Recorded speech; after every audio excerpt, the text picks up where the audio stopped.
कुंडली का 12वां जो घर है साथियों, वो खर्चे का भी घर है, मोक्ष का भी घर है, भोग का भी घर है, विदेश यात्रा का भी घर है और यहाँ पर ये जेल का भी घर माना जाता है। यानी इतनी सारी चीजें हम 12th हाउस से जो है देखते हैं। अब 12th हाउस परिणाम कब देगा? एक तो 12th हाउस का स्वामी कहीं गया हुआ हो तो उससे रिलेटेड होकर के परिणाम होगा। दूसरा जो है इन भावों के स्वामी कहीं पर गए हों तो उससे रिलेटेड परिणाम होगा। आज हम इनकी चर्चा ना करके एक इंडिविजुअल ग्रह के बारे में चर्चा लेकर के आए हैं। अक्सर जो है 12th हाउस में आपको कोई ना कोई ग्रह बैठा हुआ मिल जाएगा। वैसे तो ज्योतिष कहती है कि अगर 6, 8, 12 भाव में कोई भी ग्रह ना हो तो ज्यादा अच्छा माना जाता है। लेकिन अगर कोई ग्रह मान लो बैठा ही हुआ है तो हम उसका फलादेश जो है किस रूप में देखेंगे। बहुत ही छोटा सा वीडियो है और हम एक ग्रह की किसी 1 या 2 क्वालिटी के बारे में बात इसमें करेंगे। शुरुआत करते हैं चंद्र से। चंद्र अगर आपके 12th हाउस में है तो चंद्र जो है यहाँ पर बहुत बढ़िया परिणाम नहीं देगा। मानसिक परेशानी, रात को अच्छी नींद ना आना, ये व्यक्ति में सिम्टम्स देखे जाते हैं। दूसरी उनकी प्रवृत्ति ये होती है कि अचानक उनके जहन में एक ख्याल आएगा, वो ख्याल जो चारों ओर अस्तित्व में भी नहीं हो। अच्छी खासी लाइफ चल रही है लेकिन सडन आपके मन में विचार आएगा कि अगर ऐसा हो गया तो मेरे परिवार का क्या होगा, मेरे माँ बाप का क्या होगा, या फिर मेरे बच्चों का क्या होगा। वो अननेसेसरी जो डर होते हैं उनसे व्यक्ति घिरा रहता है। तो इसलिए 12वें भाव का जो चंद्र है वो इस तरह के लक्षणों को दिखाता है। संपत्ति और इन कैश हैंड जो है उसमें भी आदमी को शॉर्टेज दिखाता है।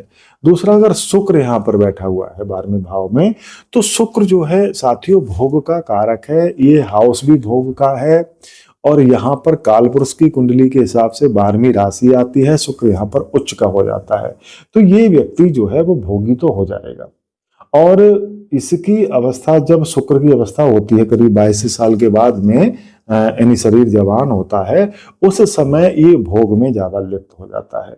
शादी हो या ना हो वो गलत संगतियों में भी पड़ा हुआ व्यक्ति मिल जाता है। यानी कि जी खर्चे का जो भाव है तो इससे संबंधित जो कारक है शुक्र दृष्टि का, उसका खर्च वो अनावश्यक करता है। हाँ, अगर ऐसी स्थिति से वो बचा हुआ है तो ये शुक्र जो है बहुत अच्छा फल देता है। शादी के बाद उसके जीवन में बहुत परिवर्तन आता है। लाल किताब तो कहती है कि शुक्र यहाँ पर कामधेनु गाय है, भव सागर को तारने वाली गाय है। अर्थात जब पत्नी आपके जीवन में आएगी, कोई एक लड़की जब शादी होकर के, तब वो आप अपना नसीब लेकर के आएगी और उस व्यक्ति के जो है लाइफ में एक बूम आएगा, एक ब्रेक थ्रो आएगा, एक अचानक से जो है कुछ प्रोग्रेस जो है दिखाई देगी। गुरु अगर आपके 12वें हाउस में है तो यहाँ व्यक्ति ज्ञान का खर्च अत्यधिक करता है। आपका ज्ञान का खर्च का मीन्स ये है कि 10 लोग बैठे हुए हैं, किसी बात पे चर्चा हो रही है तो वो अननेसेसरी सलाह जो है अवश्य देगा, बिना मांगे सलाह देगा। हालांकि ऐसा व्यक्ति सन्यासी होता है, वैरागी होता है, बहुत दूसरों का भला करने वाला होता है, लेकिन उसमें ये जो है क्वालिटी देखी जाती है अननेसेसरी सलाह के। नहीं सर ऐसा काम हो, ऐसा कर लीजिए आप उसके लिए। खैर वो एक उसकी आदत है। ओवरऑल गुरु की स्थिति यहाँ पर ज्यादा खराब नहीं होती है। मंगल की स्थिति 12वें भाव में एक इस चीज को दर्शाती है। लाल किताब तो ये कहती है कि मंगलवार में हाउस में हो, राहु कहीं पर भी हो, कंट्रोल में रहेगा। इसका अभिप्राय ये है कि आपकी जो विचारों की शक्ति है वो संतुलित रहती है, क्योंकि यहाँ पर मंगल वाला व्यक्ति जो है अपने शरीर को ओवर शो करने के चक्कर में बहुत मेहनत करता है, बहुत एक्सरसाइज करता है। डोले शोले बनाने का जो है मन करेगा, उसका शो अप करने का मन करेगा। कभी कभी तो ओवर एक्सरसाइज से शरीर को वो नुकसान भी पहुंचा लेता है। क्योंकि ये जो हाउस 12वां हाउस है, इसमें कोई भी ग्रह बैठा हुआ हो, वो ग्रह जो है आपका उससे संबंधित कारक व्यक्ति आवश्यक रूप से खर्च करेगा ही करेगा। यहाँ पर साथियों जो है अब आता है शनि। शनि की स्थिति जो है संपत्ति के मामले में अच्छी रहती है, लेकिन परिवार से संबंधित जो है बहुत बढ़िया स्थिति नहीं मानी जाती, उससे थोड़ी सी खटपट रहती है यहाँ पर। दूसरा आपका फिर आता है सूर्य। सूर्य में यहाँ पर ईगो बहुत बढ़ जाता है, अपना ईगो खर्च ही आदमी को अनावश्यक रूप से करता है। हालांकि बेड प्लेजर है, रात का आराम बढ़िया है, सूर्य की स्थिति ज्यादा खराब नहीं है जो है, लेकिन इसमें आदमी इगोइस्ट रहता है। जब भी कोई चीज जो है आएगी तो तुनक मिजाजी हो जाएगा कि जरा सी चीज, किसी को सम्मान नहीं मिला उसके लिए कहीं पर भी, तो उसको मन में बैठ गया, भले ही कहे ना, लेकिन मन में बैठ गया कि अरे यार मुझे सम्मान नहीं दिया गया।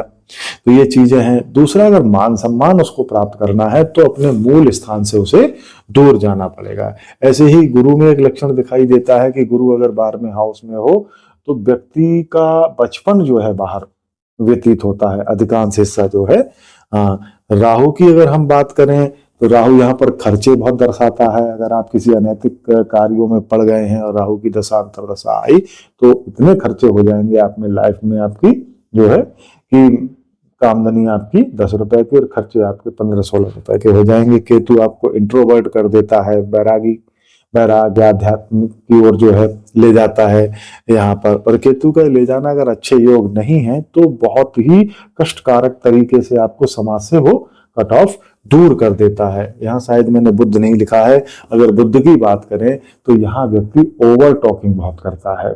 बुद्ध के जो वाणी का कारक है उसका वो बहुत ज्यादा खर्च करता है वाणी पर। ये अनावश्यक रूप से सलाह देगा, अनावश्यक रूप से वो बोलेगा, उसे बोलने को खड़ा कर दिया जाए तो टॉपिक से हट करके, अपनी लीक से हट करके जो है पता नहीं कहाँ कहाँ पहुंच जाएगा और सुनाएगा लोगों के लिए।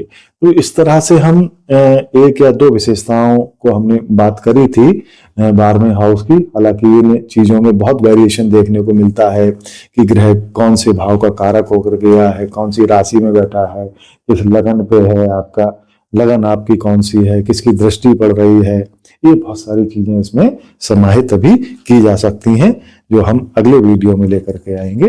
तब तक के लिए धन्यवाद। अगर वीडियो अच्छा लगा हो तो लाइक और शेयर करना ना भूलिएगा।